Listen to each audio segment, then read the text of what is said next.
All right, Nick. 6-3, 1 out, top 9.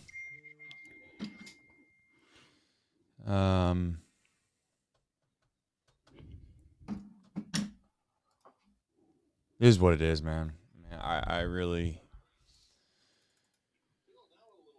just going to save it. I mean, there's no reason to really even get into the nuts and bolts of all this. I hope we come back and win. I certainly would be happy. A win is a win, no matter how disgusting at times it would feel. So there is that. We still have 2 outs left, Nick. At least we currently do. We got 2 strikes with 1 out.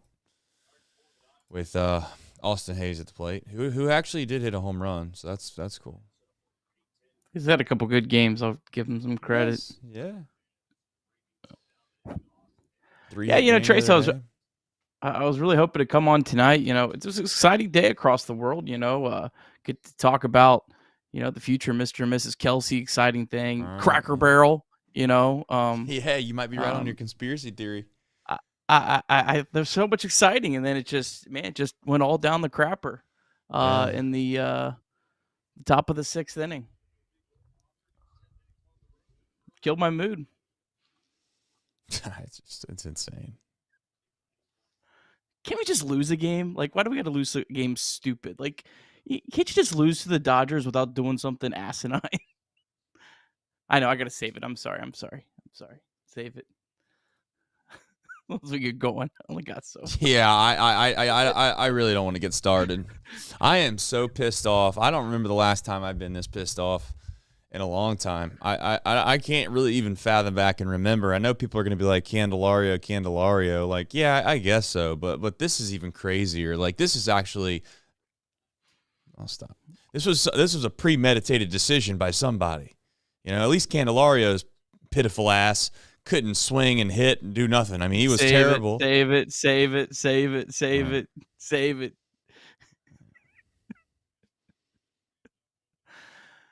Oh, my God.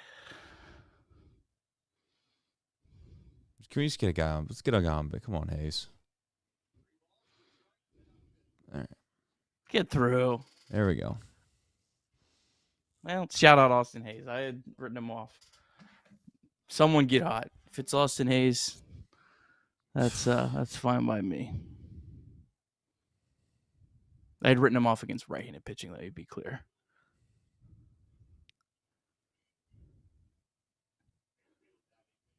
This is going to be one of the weirdest shows of all time. Why is Banfield?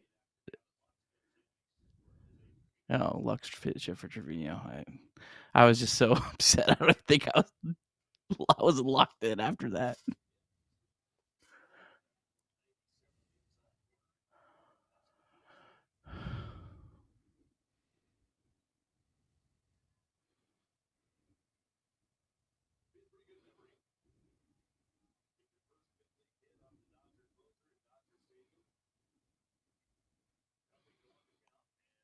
Hit him?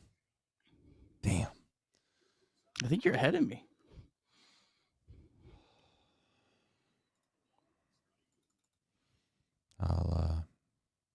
I'll contain my excitement then.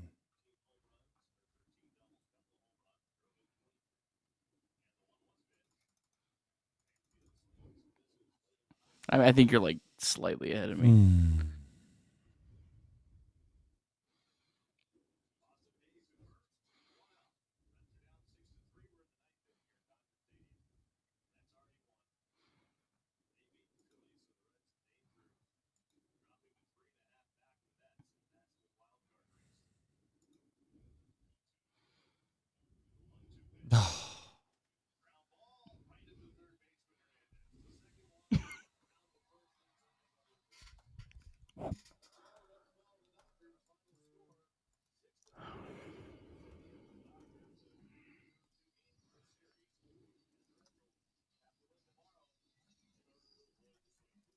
Cincinnati, as a Red, what a gift. What a tremendous gift. So thank you. Thank you.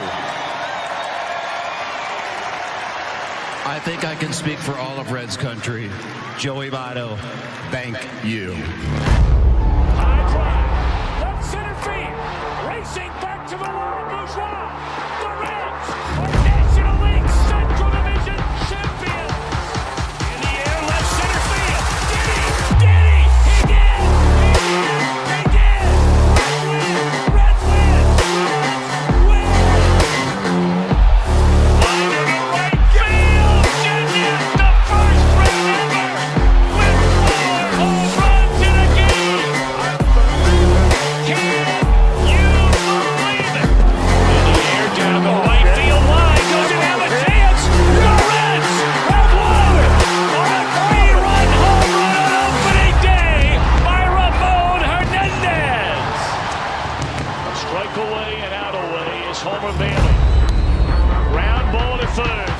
injured glove. Slow to first, and Homer failing for the second time in his major league career has tossed a no-hitter. Oh, gosh. Oh, my God. Are you kidding me? Holy Moses, the second player in major league history to hit 7 home runs in the first 10 games. In the air, and the Reds win it. What a dream beginning to the career of Jay Bruce.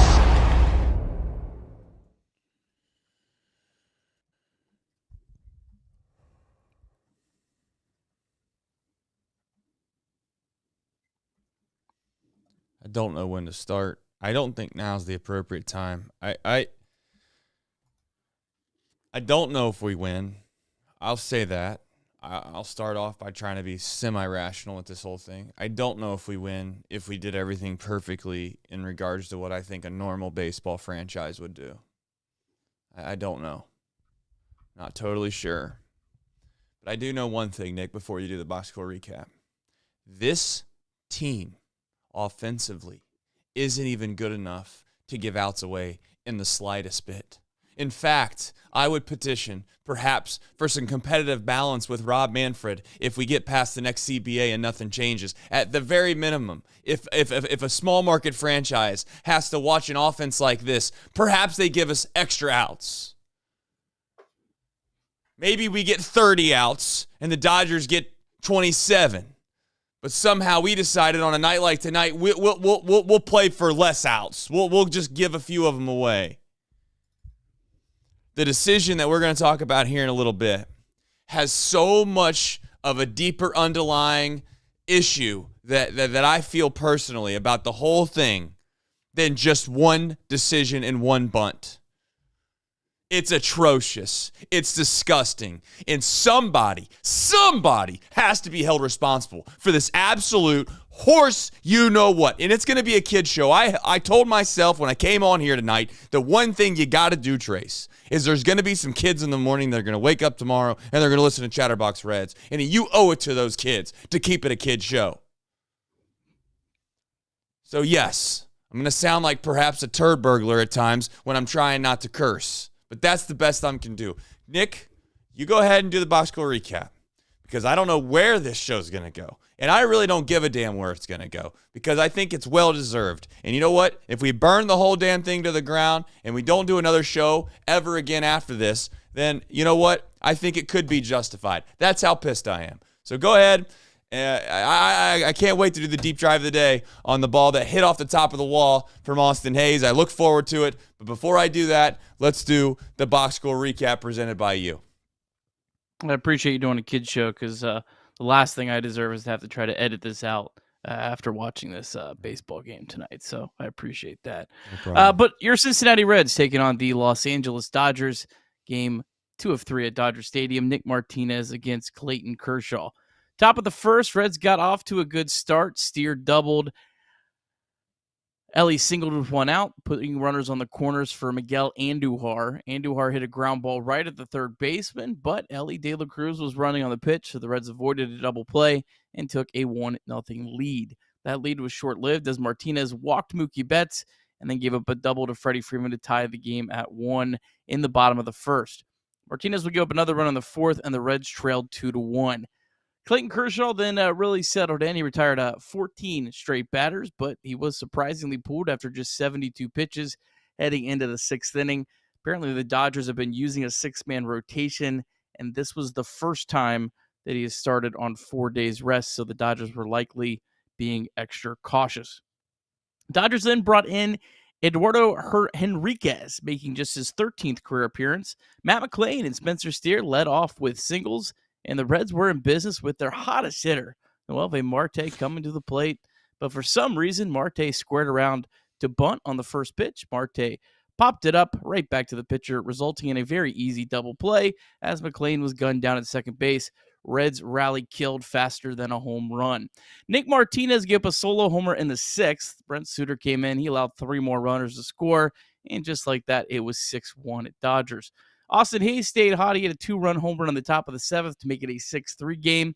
Zach Maxwell threw an inning in a third scoreless Connor Phillips threw a perfect 8th with 2 strikeouts, but your Reds went quietly in the 8th and 9th. Reds lose 6-3. Reds have now lost 5 of 6, 68 and 65 on the season. And the Reds lose another game in the wild card race, now 3.5 back of the Mets with 29 games to play. All right, we got a deep drive of the day. Shout out to Austin Hayes. The ball quite literally did bounce off the top of the wall, but you know what? They all count the same. 373 feet, 26 degrees on the launch angle, and it was 99.3 miles an hour off the bat. That's his 11th home run of the year, if you're keeping track. That's a lot. Boy, that's a lot on this baseball team, 11. 9.8% was the win probability for your Cincinnati Reds at the time. In fact, that kind of doubled it, to be fair. It was just less than 5, but who's counting? It was 0% at the end of all of it. DSC, they are a leader in renewable commodities for biofuel production, specializing in used cooking oil collection, aggregation, and sales. Visit www.deepsouthcommodities.com for more information. I guess we do it. This is really quite alarming. And I already well know and understand there's going to be some people that are going to not quite get it. They're going to be like, really, we're going to make that big of a deal about one bunt. I mean, what if he'd have done his job? Hey, Trace, what if he laid down a perfect bunt right there and you got the bases loaded? Hey, Trace, what if he lays down a bunt right there and the third baseman throws the ball over the way? Didn't you see what happened in Arizona the other day? That could happen too. All right. Well, yeah, you can also go buy a lottery ticket right now and you could win millions of dollars, but go ahead, keep doing it and see how often it works out for you. The reality is that that's the most insane, asinine decision I've ever seen in my entire life almost watching baseball. And you might think that's hyperbole. You might think that that's just trying to be kind of like overzealous about the whole thing. No, quite literally. Nick, we have about maybe 2 guys on this baseball team right now that you feel really good about when they come to the plate. They're few and far between. By God, and you could run down through the entire roster, Nick, and we could sit here and be like, I don't know.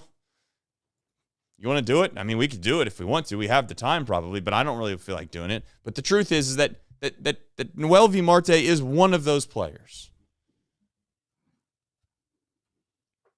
You come up in a spot where you're down by 1. You're playing the Dodgers, too. Can somebody let these guys know that the Dodgers are probably going to score more runs? You don't try to tie the game, Nick. We've done this twice with these guys. We take out Noel V. Marte against the Dodgers in the 6th inning last time because we wanted to have a defensive replacement with the 1-run lead, and we still need to get like 12 outs.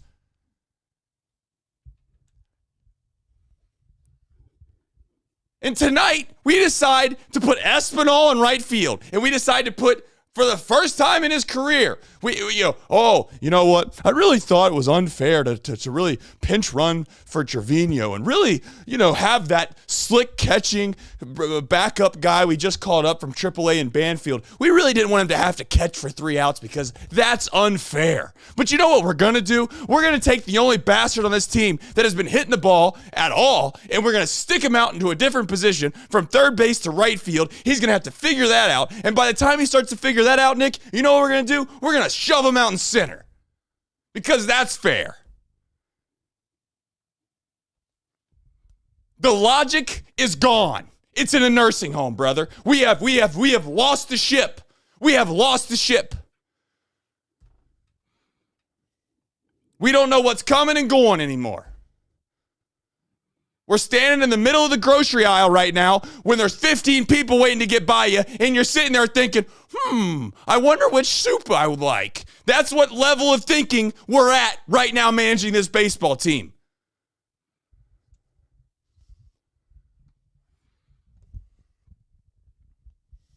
I want to know one thing from a beat reporter. Put your balls on the line tonight and ask some hard questions, please.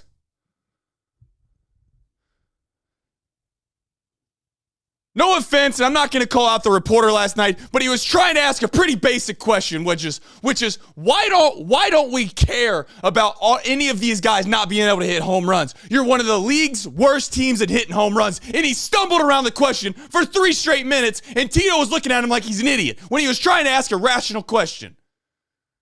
So you know what you say to Tito tonight? You say, I want to know one thing, Tito. Did you call that bunt in, or was that decision made by Noel V. Marte by himself? And as soon as he answers it, you better have a follow-up. And if he says it was Noel V. Marte's decision, you should say, do you think perhaps the hottest hitter on the team in a spot like that should bunt? And do you think that might be some kind of messaging issue that you've been pushing on this team for maybe a little too long about how, perhaps hitting the ball over the fence isn't the worst thing in the world, and, perhaps bunting guys over in a spot like that is a horrible decision?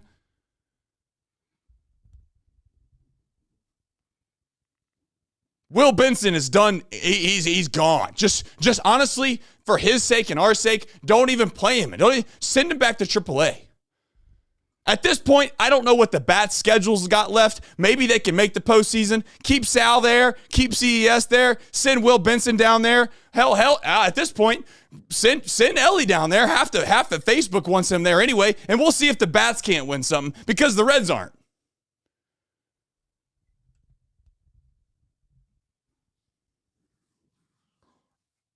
I'm probably not done, Nick, but the truth is this.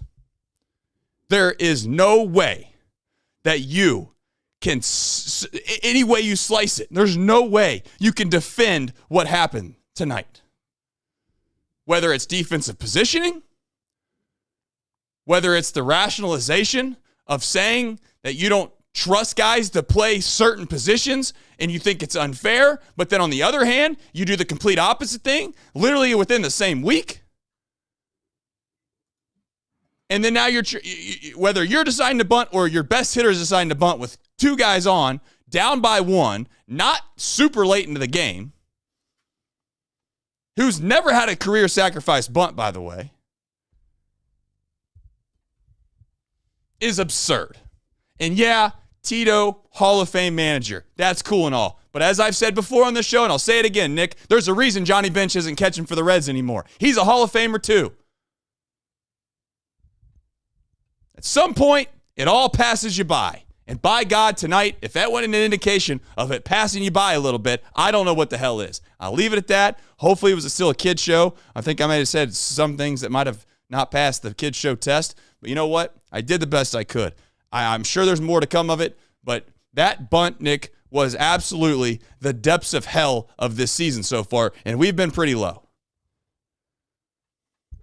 I'm good going to ad reads and up next. I mean, I think you said it all. Let's wrap this up.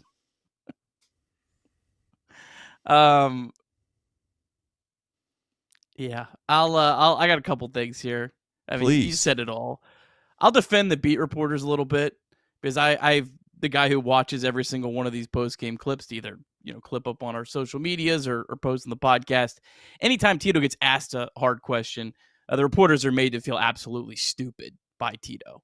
So it is not easy trying to ask him any questions. And I guarantee you, whatever that interview is happening, whoever asks him that question, he's going to do everything he can to try to make that reporter feel stupid, which pisses me off.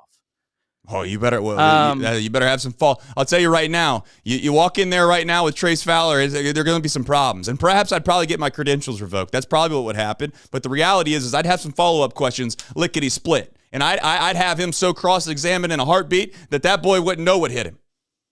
He really wouldn't. I mean, Nick, he's done so many things oxymoronically, he can't defend himself anymore.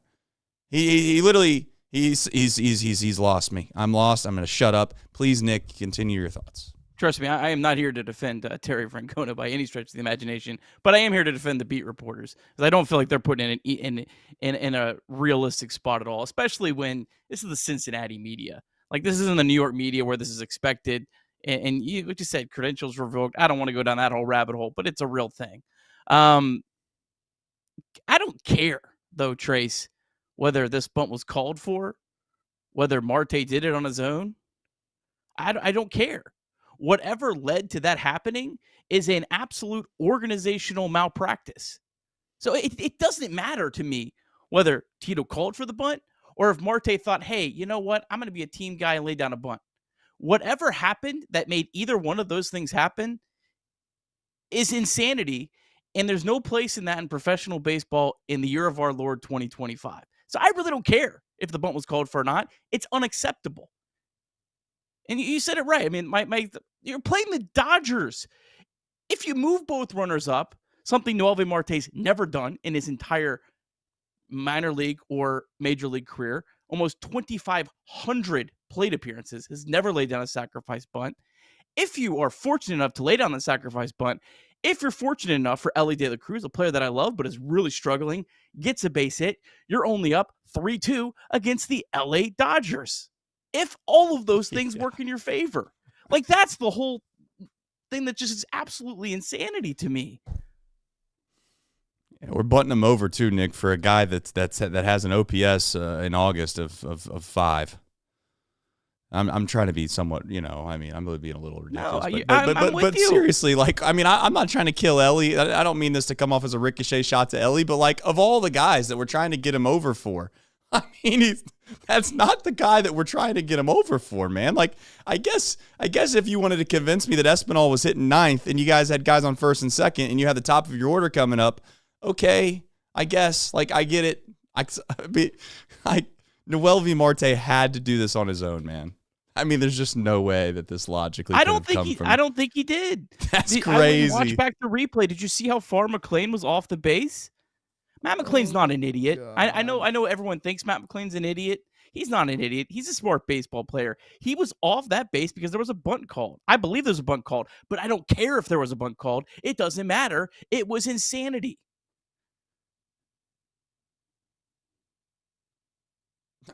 You know what's insane is that there's some people obviously that think that it's crazy that Noelvi decided to do that on his own. And I think it's insane that came from the dugout. I cannot believe that would come from the dugout because because here's why I think that it's crazy, right? I'm just trying to put this in perspective a little bit here. Like you said, maybe there's this team chemistry thing where they're just like, let's like pass the baton. You've heard it. We're tired of hearing about it, right? It's like, we're gonna really, make sure that we play good team baseball. We get guys over, we get them in, blah blah blah blah blah, right? I thought maybe Marte just got sucked into that and he just kind of forgot about the moment and didn't know the situation and was just kind of made a bonehead decision and bunted on his own. But if people are thinking that this came from the dugout, those guys sit there all game long, Nick, and their only job is to sit there and think through situational baseball. They don't have to execute. They're not the ones that have to make they're just calling the plays. You can't possibly call that play. You can't.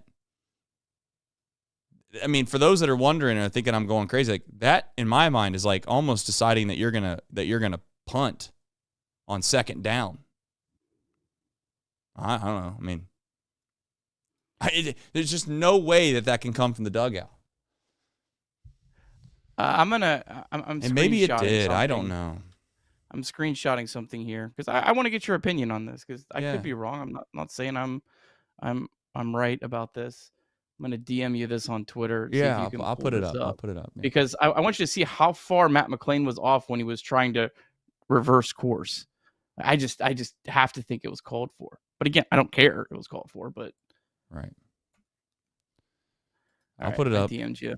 Yep, I got it. I'll put it up here in a second. Let's see here. All right, add input. Sorry, folks, but we'll all look at this together. What else are we going to talk about? Yeah, we'll all look at this together. I don't really know what else to tell people. Where's my downloads folder at? There it is. Okay.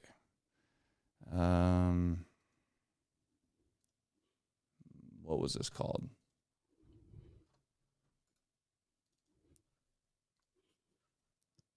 That's not it. And like I got the screenshot where the ball's in the air and you see Marte turning. Like Marte didn't. Like I think Marte. I couldn't see like when the pitch happened. But it looks to me that Marte or that McClain was heading towards 3rd base almost on the pitch. Maybe not stealing, but like trying to get a head start. A big lead. But like this ball's in the air and he's turning to go back, but he's so far off the base he has no chance. It wasn't one of these things where I think McClain leaned wrong. Right. Let's see if I can do this like this way. For some reason, I don't know why it's not being able to find it, but I got it here in a second maybe, but if not. I see the vid. I see what you're saying. I mean, I'm just going to try to show it for the viewers. Yeah, it's not. Let me do it that way. Do you have that screenshot on? I screenshot. Can you Let me save it as Twitter, an image. I just don't understand. Can you go full screen and then do the web browser into vMix? Yeah, but since it's a DM, it's like making me like log in or whatever. So it's all good. You want me to? Here. No. Yeah, I'll try. I'll. Yeah, it just is what it is. Let me see what I can do. I'll try to pull it up here in a minute.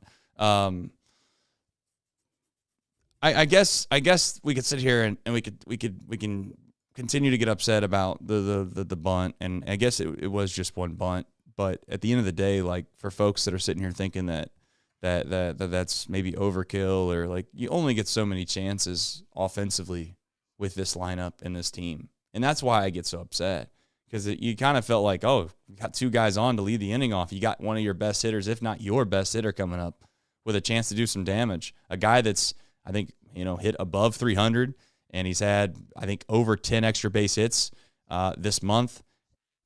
He's maybe the only guy that's been able to do that, and we make a decision that really doesn't even put us in that great of a spot. It kind of lends itself, Nick, back to being like super passive. Like it seems like this team is just super scared to try to make a big inning happen. They just want to make sure that they guarantee themselves at least one run. It's like this team doesn't have a chance to compete with the Dodgers by just trying to scrape across one run when you got first and second base with nobody out. It's just not going to work. I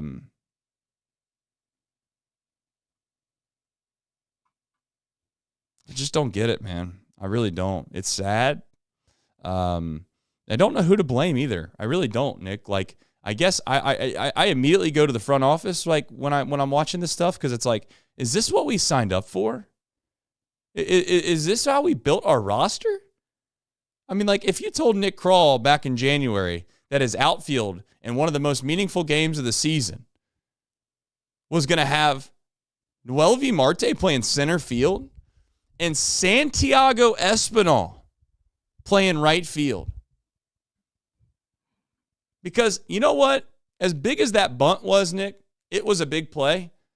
I think I can make a case and argument that not too far behind the bunt was the misplay in center field. And I'm not even blaming Marte, right? Like, I don't want people to come off and say that I'm killing Marte for this. But let's be honest. He got spun around, and he was incapable to make a play at the wall. And for those that are saying, well, it would have been a tough play, watch this series. I'm not yelling again right now because I'm tired of yelling. But watch this series. How many balls did we hit hard last night, Nick, that the Dodgers ran down at the wall or made a play on, and you thought, we needed that one? It was like 5 or 6 plays. Like, those are the plays that you have to make if you want to be a serious baseball team. This whole notion that some people come in here every single day with, and it's like, it's we'll get them tomorrow. No. With all due respect, tomorrow was 3 days ago. We got Reds MILB here in a little bit, but it's just another slap in the face. It's another salt in the wound. And I know it's AAA pitching, Nick. I'm well aware. Like, I'm not here to suggest that Sal Stewart was going to have 10 home runs with the Reds and be, basically have an OPS of 1,100 plus. I'm not naive to think that was going to happen. Sometimes I'll just say that. I'll say this and I'm going to shut up for a minute. We give too much credit to people that have positions of power because we just assume that they know what they're doing. And you'd like to think in this country specifically, we'd like to think that at the recent events that we've had that have surrounded us as we've grown older, and you put some faith and trust in adults when you're young, and you think adults know everything. You think your parents know everything. You think that they, they'll be able to figure it out because they know they're so smart. As I've gotten older, I've started to realize I've met a lot of people in some high-level leadership positions that are flat-out idiots. And I'm just putting it blunt and nice. Flat-out idiots. You can't justify whatever decisions they're making because you can cross-reference other decisions they've made, and they just are oxymoronic, and they're stupid. And they can't defend one without slapping themselves in the face with the other decision they made. And this franchise has a couple people that are running it right now in certain leadership positions that I can't quite realize what the ultimate plan is, what the actual decision-making is. At the deadline, Nick, we were told what? What was the one thing we were told by Nick Kroll? Good defense matters. And what game was that specifically after? Nick, do you remember who we played? I don't remember who we played, but a game that defense cost the Reds the ball. It was the Dodgers, right? It was the Dodgers. Yeah. It was the Dodgers. And what happened in that game? You had Gavin Lux had two different plays that perhaps you could argue. I know StatCast, some people are going to say it was only a 10% catch probability or whatever else. I don't give a damn. I don't give a damn what the StatCast said. Okay, I was at the game. I watched the ball get hit to left field. It got hit up against the fence. A guy from first base in Great American Ballpark should not score unless they're an Ellie De La Cruz type level speed from first base in Great American Ballpark with a ball that's hit really hard up against the wall. You grab the baseball and you throw it in. And instead, Gavin Lux, fumbled it around down there, looking like Jeremy Hill, firing a ball back into the infield, and we're late on the play to get him out at home plate. And the next day, we go out, and we don't worry about getting any bats. No, we don't need any bats. Thank God, though, we did get Andujar, so shout out to him. But we get Ke'Bryan Hayes. How's that fix our problem? Well, guy could play great defense. And by God, he has. But nobody else told us that we were just going to start putting three-ring circuses back in the outfield and just say, who the hell wants to play center today? You ever played center, son? No. It's like T-ball. Just go out there. We just need somebody to get out there. I mean, let's also face the fact that we got lucky that Espinal didn't misplay a ball. I mean, it's not like that was a perfect solution out there either. You got one of the and again, I'm trying to be somewhat nice. I know people are going to get mad at me for saying things about players that they like. I don't really care on a show like this. Espinal's not a good player. Okay, can we get that? Can we get that? He's not. He's not a good hitter. He doesn't hit left-handers as well, perhaps as he once did. And some of that might be because he's like on the Will Benson experiment where you only get to see live pitching once a month. Kind of hard to be a decent hitter. So to be fair to Espinal, not trying to kill him, but he's not been a great hitter regardless. So we stick him in the outfield because his bat's so hot that we couldn't imagine having him not in the lineup tonight. We stick Noelvi Marte in center field for the first time at all times. And then we stick him in center field because why, Nick? Because we have to have his bat in the lineup, and he bunts. I mean, just... Tito threw Marte under the bus and said that he did it on his own. Again, it might happen. And you know what? That's okay. If that happened, Nick, that's the rational thing that happened. Like that, and to me, makes sense. I got news for you. That doesn't get him off the hook. It doesn't get him off the hook. You know what it means to me? You know what it tells me? Is you have all of these players in this clubhouse somehow so psychologically effed up that they are so concerned about making sure that they make the right smart, small ball, business, decision play, whatever you want to call it, that we got our best hitter up there deciding to bunt with first and second. It is insane. It is absolutely insane. And yeah, I guess we're going to sit here and whatever. I guess we're going to make a decision, and I don't know. I give up. There is zero chance that Noelvi Marte, if he came to the plate in that spot, would have thought that bunting was the right play when David Bell was the Cincinnati Reds manager. 0% chance. You're not wrong.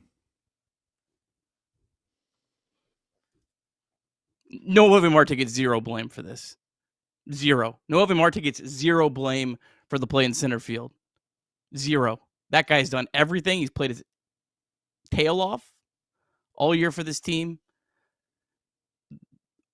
The fact that it was in his brain to do it in that spot is on the coaching staff, that they corrupted him.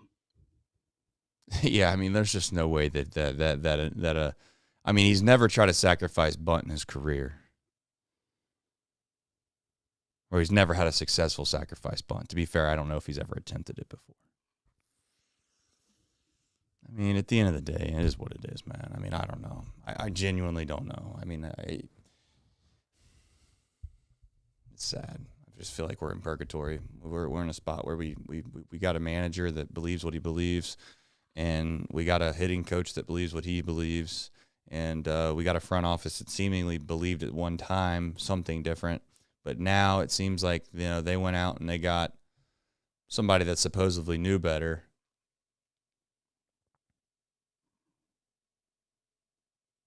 I don't know. Seems like we're asking,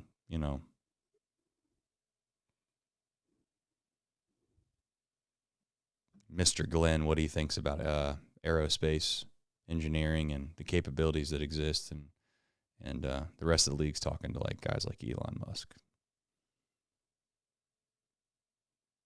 I don't know. I mean, genuinely,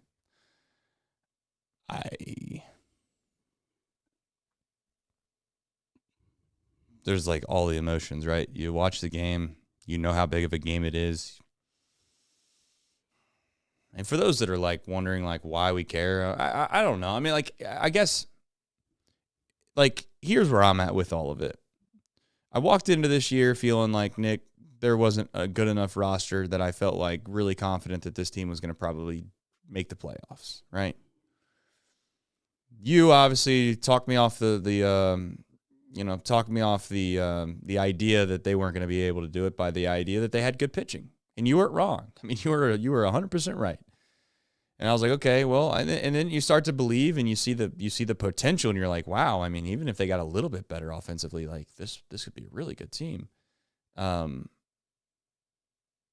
And the philosophies hadn't started to showcase themselves earlier in the year, right? Like you didn't totally know that this was going to be the fundamental idea that they were going to have going forward, and they were almost going to like demean home runs. It kind of feels like that.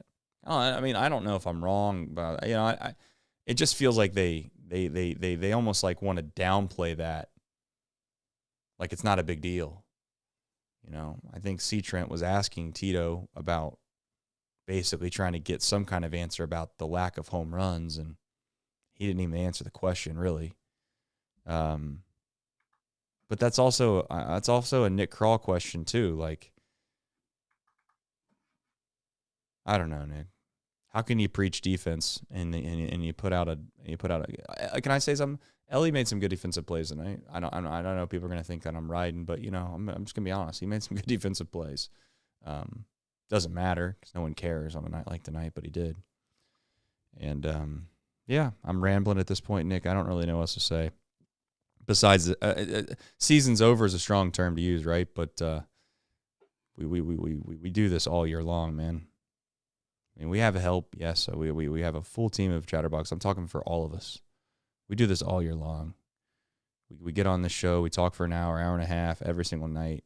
You spend 2.5 hours away from your family every single night, for the most part, watching it. And then you spend about an hour and a half doing a show. So for those that are kind of like trying to put this in perspective of what this 4 hours out of every single day, almost 162 days a year, I spend 4 hours of my life quite literally devoted to following this franchise.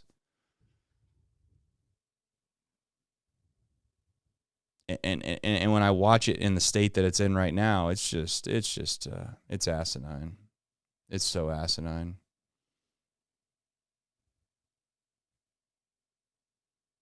I know this sounds stupid, and people are going to think I'm crazy for saying it. I genuinely mean this. I think from a consulting standpoint, I could legitimately go out and find 4 or 5 Reds, quote unquote, if you want to call them fans. I don't give a damn what you call them, quote unquote fans. And I think we'd have a pretty much a much better process and a much better fundamental idea on how to build a baseball team and what you're going to probably have to do to try to win on a nightly basis. Because right now, the thing that pisses me off the most, Nick, is it's oxymoronic. That's all. I'll leave it at that. It's oxymoronic. They preach one thing, they say one thing, and they do something completely different. I'm done. Yeah, you're right. I mean, they're not all in on either way. Either go all in on defense or don't and bring and put up your best lineup. Like, don't half do it, half don't. I'm with you. It's crazy. I can understand the defense too. Like, and I know most people can't. I legitimately can understand it. I've tried to defend the narrative of trying to build a team on defense. But if you're going to do it, do it. Don't halfway do it. Can you imagine the Brewers putting out a defensive lineup like we did today? No. It's so sad. And Santiago Espinal has done everything to his capabilities. He's done nothing wrong.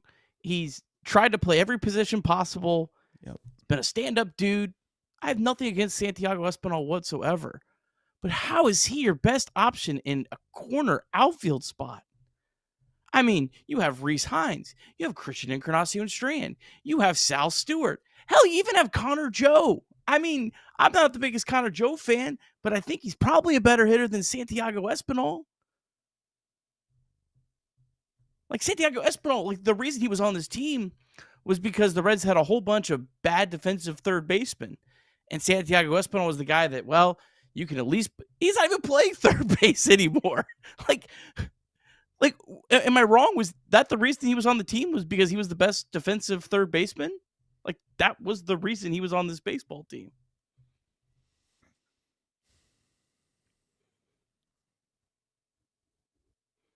You just don't need him with Cabrian Hayes.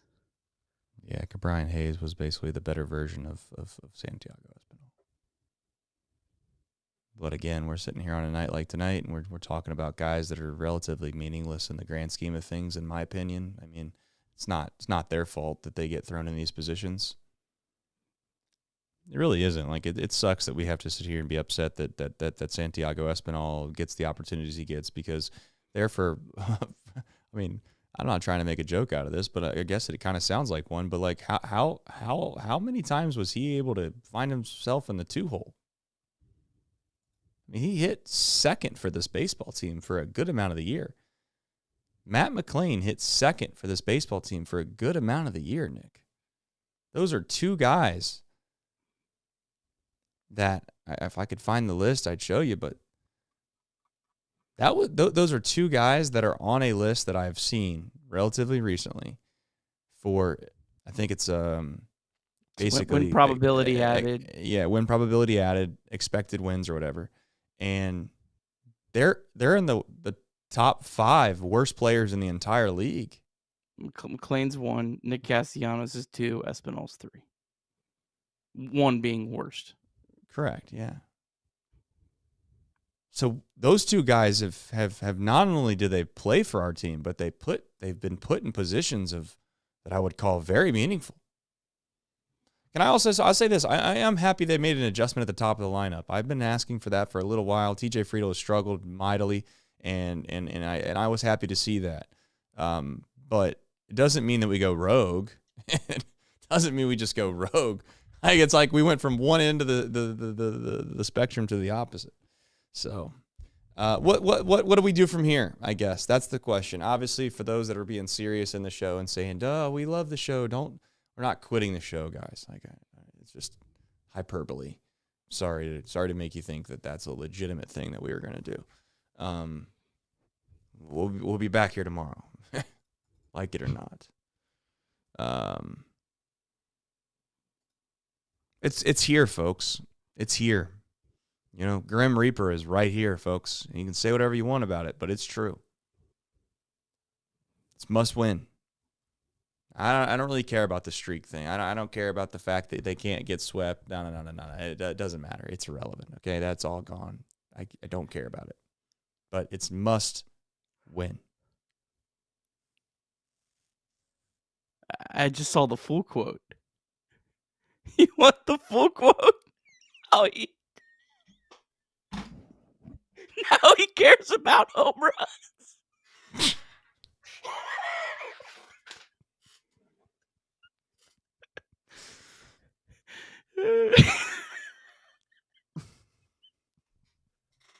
That would have been a rally killer. What are we doing? Now, to be fair, he didn't say the rally killer thing, but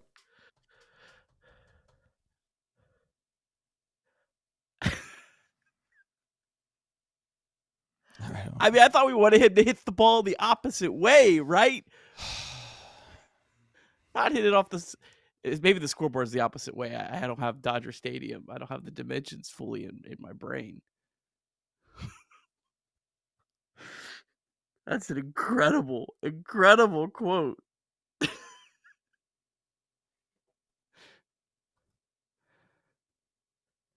Yeah, I mean, the question I'd have is like, do you find it alarming that perhaps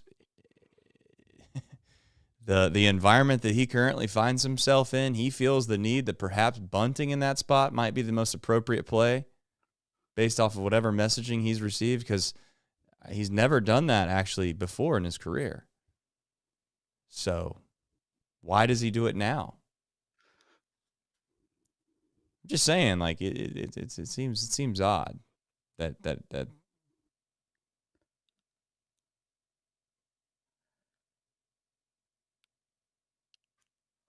I don't know what to do anymore. I want to laugh. I want to cry. I mean, I really want to cry. Largely because it's just such an investment that sometimes I just think that it's just never going to end. Never going to end, man.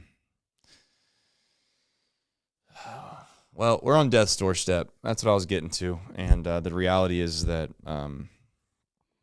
they have to win. And if they don't win, then the Mets are going to run away with this. If you think for a single second you've convinced yourself that 83, 84 wins is going to get you in the postseason, it's not. So might as well just get that out of your brain right now. 86 at minimum, 87 more than likely, 88 if the Mets play really well. To be fair, I don't know what's realistic. Not sure. Yeah, I mean, look, it's not over, but it's highly unlikely. I mean, it's not going to be over until you're, I don't know, 5+ back, or you've played the Mets series and it's gone. For the Mets getting hot, like I thought the Mets are hot right now, like I predicted would happen, they also have followed a lot of those hot streaks with very cold streaks, so they could let you back in the race. But make no mistake about it, if the Reds make the playoffs, it's going to be more about the Mets' failure than the Reds' success.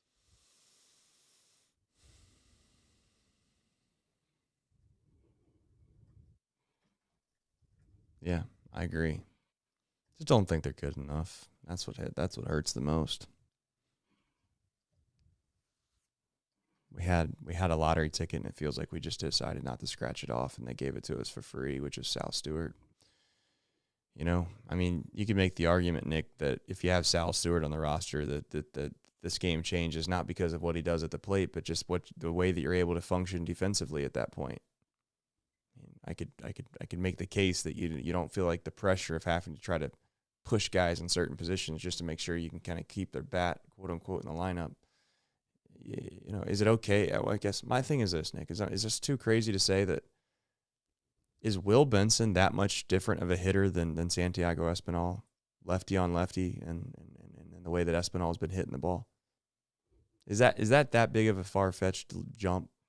Seriously. No, Benson should not be in against a lefty, but you should just have a better roster spot. I get it, but I'm just asking you. I know that you're not justifying him. You're not. I know you're not wanting to say he should hit lefty on lefty, but if TJ Friedl supposedly has to have a day off, right? I would have preferred just them to move him down in the lineup. Put him in eighth. That's cool. Or maybe you give TJ Friedl a day off against a right-handed pitcher.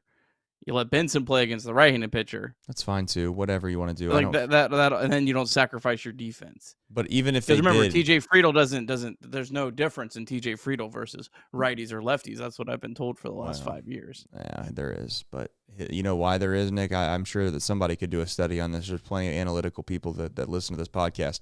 I got a really I guess I have a take with TJ Friedl. I think TJ Friedl has been able to utilize his lefty-on-lefty bunting as a very good weapon for quite a while, and he would be able to get an extra 4, 5, 6, 7 hits on that lefty-on-lefty pull bunt that he had. The book's out on that. The book's out on that. They're hit by a lot of pitches too. They're ready for it. I'm just saying they're ready for it, lefty-on-lefty now, and they've taken that away. In regards to my point, I'd rather just put Will Benson in center field, have him hit ninth, make him face lefty on lefty, okay? and just basically realize that you can put Marte back in right field. I'm not putting 2 infielders in the outfield, man. I'm just not doing it. Not when you're sitting here and you're going to preach defense. You got Trevino hitting 6th tonight, Nick. Yeah, I didn't even mention there's a guy named Blake Dunn that's played great at AAA. Is actually a center fielder. Could have been called up too. That you wouldn't have had that situation. I mean, there's just so many options, and the Reds went with the worst out of like 15 choices. Yeah. It is what it is, guys. I don't know. All right, folks. Perhaps the most appropriate ad read of all time, and that is to remind yourself that 988 does exist. It's a 24/7 hotline. It's anonymous as well if you prefer it to be that way. You can text and or call 24/7. It's okay to not be okay, and you can, as always, remember 988 as a place that you can turn to. You can also visit mantherapy.org. That's MANTHERAPY.org if you're typing it in right now. You can get help there. It's not going to explain why you're bunting your best hitter with guys on first and second with nobody out. It's not. They don't have that on the website quite yet. But it does have some helpful tips on how to go perhaps get some good rest and sleep. So some of us might need that. Let's do some supers. I am amazed that there's this many folks that are tuning in on a night like tonight. I just want to say thank you. It's 1:30 in the morning on the Eastern Coast in the Midwest. And I just want to say thank you. So thank you to all the super chats. We have plenty of them to get to. Jay Tensel says, the pace for MLB games is just too quick. I miss watching long games with no pitch clock to have more quality time with stepmom and obsessive bravado. You got me. That's funny. You got me.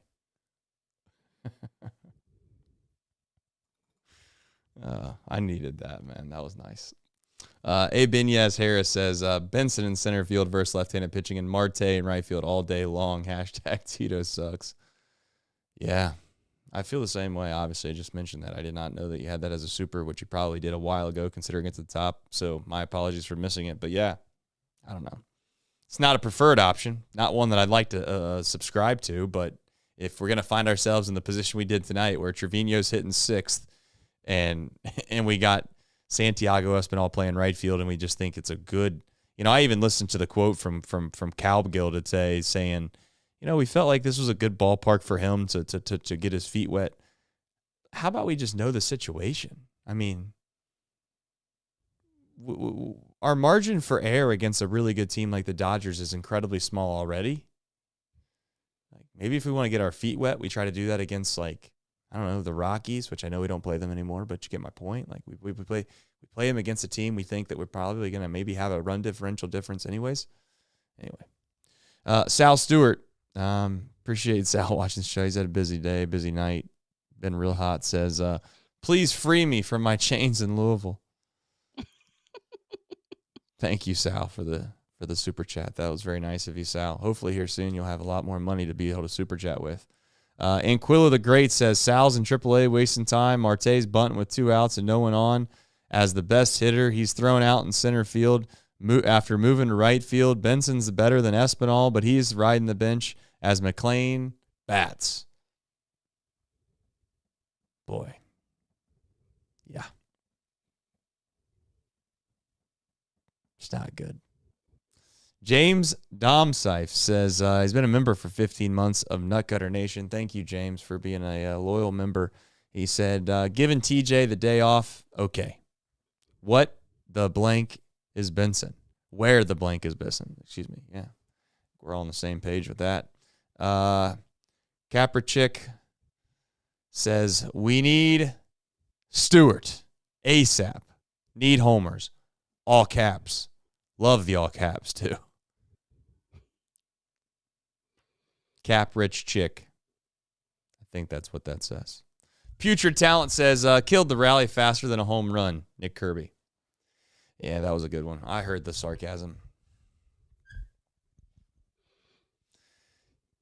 Taj Simmons says, love watching Nick's face when Trace has his rants. Yeah, I don't even know what his face looks like, to be honest, but I was ready to fight. I just can't believe it, man. I believe it. Oh. I wish you'd have hit a ball off the scoreboard. Shit. Earlier in the year, I don't know if you remember this. Marte hit a home run. I think he had like a 116 exit velocity in Miami. It was one of the hardest hit home runs ever. Yeah, I and remember Tito was this. asked about it, and Tito goes, "I don't care about the exit velocity." Yeah. I don't care. Okay, now you wanted to hit it off a scoreboard? Yeah, I don't care how hard he hit it. What's that matter to me? Home run. I get what he was saying, but it's just like, come on, man. All right, moving forward. M. Dean JD says, Stewart made another rally die in Louisville today. Yes, he did. And Quillo the Great said, Bengals and Reds have a reputation of revoking credentials when a hard question is asked. Cincinnati media needs to pony up and fight back. It's not 1950. Nick obviously tried to defend them. I'm not suggesting for a single second they have the easiest job in the world, and I know exactly what Nick's saying. Tito's very disarming. He does a good job of always trying to like kind of answer the question in a roundabout way and not directly answering what the question you asked. But I think that's also framing a question. I think if you can frame the question pretty bluntly, like you directly ask him, did you decide to bunt, or did you decide to send the signal in a bunt, or was that Noel V. Marte? And then as soon as he says yes or no, you immediately hit him back with, well, he's never made a decision to bunt in the entirety of his career. He doesn't have a sacrifice.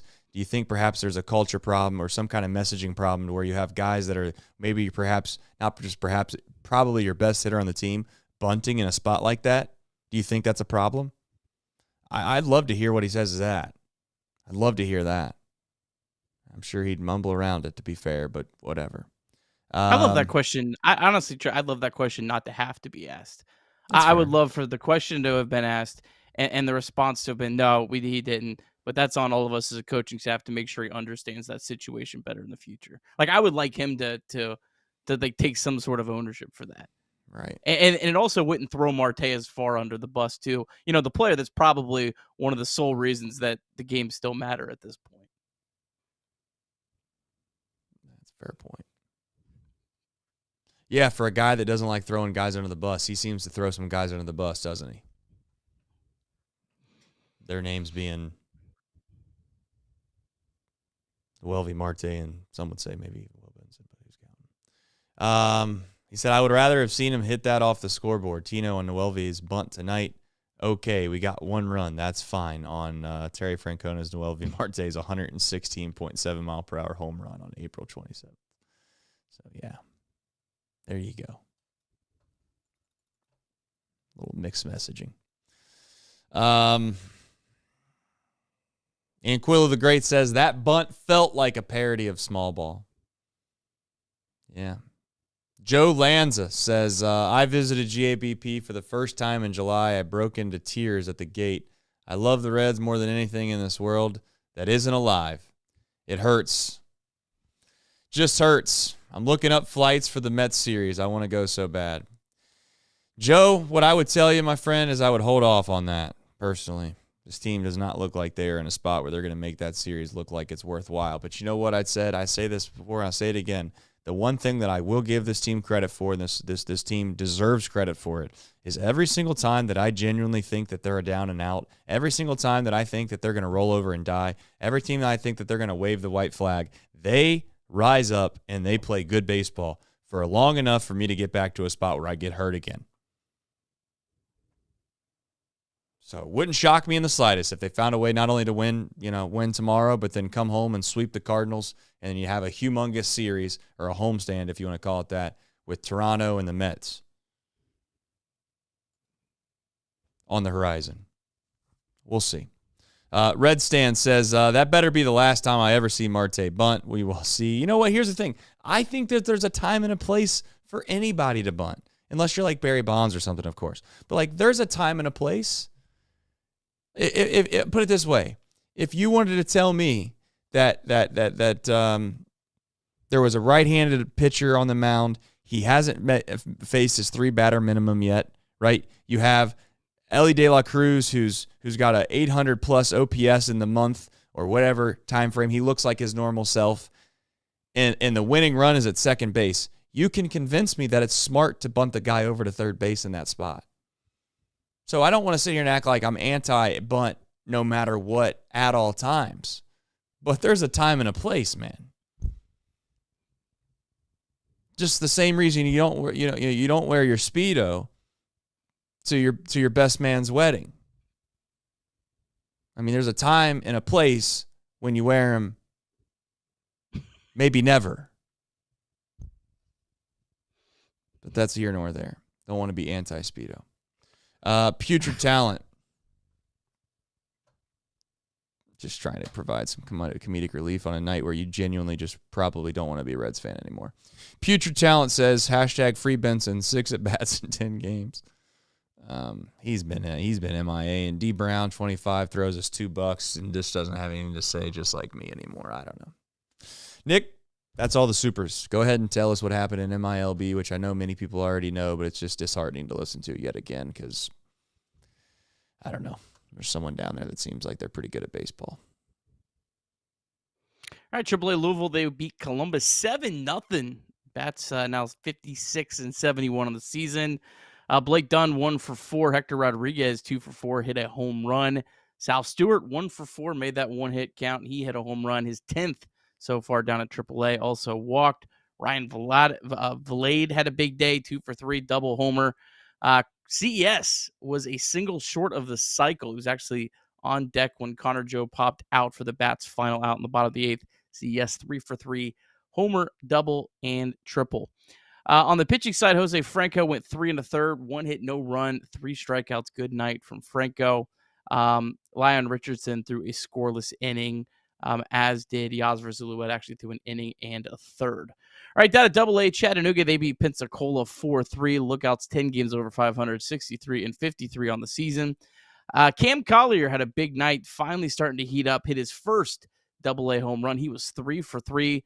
Also walked twice, so on base all 5 times. Edwin Arroyo 2 for 4 with the walk. Arroyo's been playing very well of late. Leo Balcazar 1 for 3. Jay Allen 3 for 5. Then on the pitching side, Easton Sikorsky gave up a couple runs in relief, but Trevor Kunsel another scoreless inning. Down to High A, Dayton, they won 7-2 over Fort Wayne. The Dragons back from the dead. They've won 8 straight games to improve to 42-75 on the season. Peyton Stovall finally heating up, man. This guy had been brutal through his first however many minor league games. Reds 4th-round pick last year. 3 for 4, double homer. Carlos Jorge 0 for 3. Carlos Sanchez 2 for 4, 2 ribeyes. And last but not least, down to Daytona. Daytona, they beat Clearwater 7-4. Tortugas now 58-62 on the season, but holding a playoff spot. Kyle Henley, nice night, 2 for 4. Fredo Duno just keeps on incredible season, 3 for 4. A double. Tyson Lewis was 0 for 3. Mason Neville 1 for 3. And that is your Reds MILB. I'm trying to check real quick where Daytona is at. Daytona now has a 4-game lead for a second half playoff spot. They are down to 11 games left, so they are on magic number watch at this point. I don't know exactly what it is, but 7? Magic number of 7, 8, somewhere around there. Does Tyson Lewis still play for him? Tyson Lewis, Alfredo. That's the guy. They got a really fun lineup right now. Just got some guys called up. Ichiro Kano, best name in minor league baseball. I think you say his name, Keenvu. I don't. He's had an incredible year from Oregon State. 2025 draft pick, was the player of the week down in the Florida State League last week or the week before. Yeah, they got a fun team. Ichiro Kano better than Shang-En Lin? No, nobody. But he's having a great year. I figured. All right, we have more baseball, believe it or not. I don't know. I guess we're gonna do it. They're gonna probably wake up tomorrow and they're gonna get them again. You know, I can't wait to hear that quote. You know, I'm not interested in talking about last night because we got a game tomorrow that we got to focus up and win, and If we're too worried about yesterday, we're not gonna bet a win today. Go ahead, Nick. Sick and tired of it. Sick and tired of it. I'm so tired of it. 8:40 start time on Wednesday. Plan accordingly. Reds and Dodgers. Reds trying to keep their sweepless streak alive. Dodgers going with Shohei Ohtani. He's struggled. Last 2 starts, 14 hits and 8 1/3, 9.72 ERA. He's been limited. He hasn't thrown more than 80 pitches or gone further than 4 1/3 all season long. The Dodgers actually, there's no guarantee that he's going to be in the postseason rotation. There was a whole thing about them potentially trying to find a way to use him in relief, but that's kind of complicated. But the Reds had a pretty good game against the last time out. 5 hits, 2 runs in 3 innings against them. Actually, the only start all season that Ohtani walked multiple batters was against your Cincinnati Reds. Active Reds against Ohtani. Exciting news. Santiago Espinal, 2 for 7. Jose Trevino, 1 for 6. Ellie's 1 for 3. Lux, 1 for 2 with a double. For the Reds, Nick Lodolo. Lodolo, last 9 starts has been incredible. 1.95 ERA, 8 walks, 54 strikeouts. His only career start against the Dodgers was earlier this year. Went 5 1/3, was incredibly dominant. That was the night we were Chatterbox Reds night. 5 1/3, 2 runs, 1 walk, 11 strikeouts in 5 1/3. Active Dodgers against Lodolo, just 8 for 27, 0 extra base hits. So good pitching matchup for the Reds tomorrow, I think. A lot of pressure on Lodolo, but you got to find a way to get this win tomorrow. Yeah, and pray the Mets can lose 1 to the Phillies, or that the Phillies can play like a baseball team too. We'll see. I mean, everything's on the line tomorrow. Season's on the line. Not because they have to win, but because they have to keep their streak alive of not being swept. That's really what this is all about. Mets tomorrow, 7-10 against the Phillies. Noah McLean, he's their rookie. Been really good first 2 starts in the big leagues, but that's only his 3rd career start against Taijuan Walker, who's been pitching very well of late. So hopefully the Phillies can at least get us one. And I don't know, if you could somehow pick up a game tomorrow, I guess you kind of feel somewhat okay. I mean, yeah, that puts you at 2.5. 2.5. Yeah. Feels like you really need to get a game tomorrow. No, I mean, like with all intents and purposes, 2.5, you're still in it. I mean, you're not looking great, but you're still in it. 4.5, it's over. So, and the Mets play on Thursday against the Marlins. So I mean, you could essentially, I mean, you lose tomorrow, you could essentially be 5 games back by Friday if all things go wrong. So right, all things go wrong. It changes every day somehow. Yeah, and I think you know what I'd tell people, this is why every game does matter. I mean, I don't think every single game is worth getting extremely upset over, because you're going to win some games and you're going to lose some games in the course of 162, no doubt. But this baseball team, if you've watched them long enough this year, they have just not lost that many games. They really haven't lost that many games where they just got beat because they got outclassed. It's happened, but more times than not, we've lost 1-0. We lose 2-1. We leave guys, bases loaded. We strand guys at third base with less than 2 outs multiple times. Like, and I guess you could say that happens to everybody, but I don't think it does. I don't think it does. So 7 of the Reds' last 9 losses, they had the lead. You want to talk about a disheartening stat? What else is disheartening, folks, is that we've done a show this late into the night, and I think we have 87 likes. So before we leave, do me a favor. Hit the like button. Make us feel a little bit better ourselves, and maybe even yourself. It'll help you sleep tonight. Doesn't guarantee wins anymore for some reason, but it does guarantee that you'll sleep better tonight. So should try it out. I just want to remind everybody that we'll either be in the race or we won't be in the race. So we're either going to have a funeral or we're going to have a show on September 2nd at Smoke Justice from 4:30 to 6:30. It's going to be Chatterbox Reds with myself, Craig Sandlin, and more. Again, as a reminder, it will either be a funeral that I would like for all of us to attend and show our condolences, or we're going to taste all the bourbon we could possibly taste at Smoke Justice right before we go out there and take care of David Bell's. That's David Bell, the guy that you probably maybe long forgotten about, but perhaps on a night like tonight you wish you could hold on to like a nice little teddy bear. But that's David Bell's Toronto Blue Jays coming to town. Tuesday, September 2nd, 4:30 to 6:30. See you there. We need to see you there. We would love to see you there. And Craig will be signing autographs. So there's that. Otherwise, Nick, I ain't got nothing. I've already said my piece. I'm tired. I really want to go to bed. I'll wake up tomorrow. I'll probably still be pissed. And then they're going to play more baseball games, and they'll find something else for me to probably get upset about. So till then, I just want to say thank you for coming on the show, not quitting. I know you probably thought about it, and so did I. But we got on here, and I also appreciate Greg in the background of doing the ones and twos and helping us on a late night edition of Chatterbox Reds. Take care, everybody. We'll see you. Believe it or not, we'll see you tomorrow.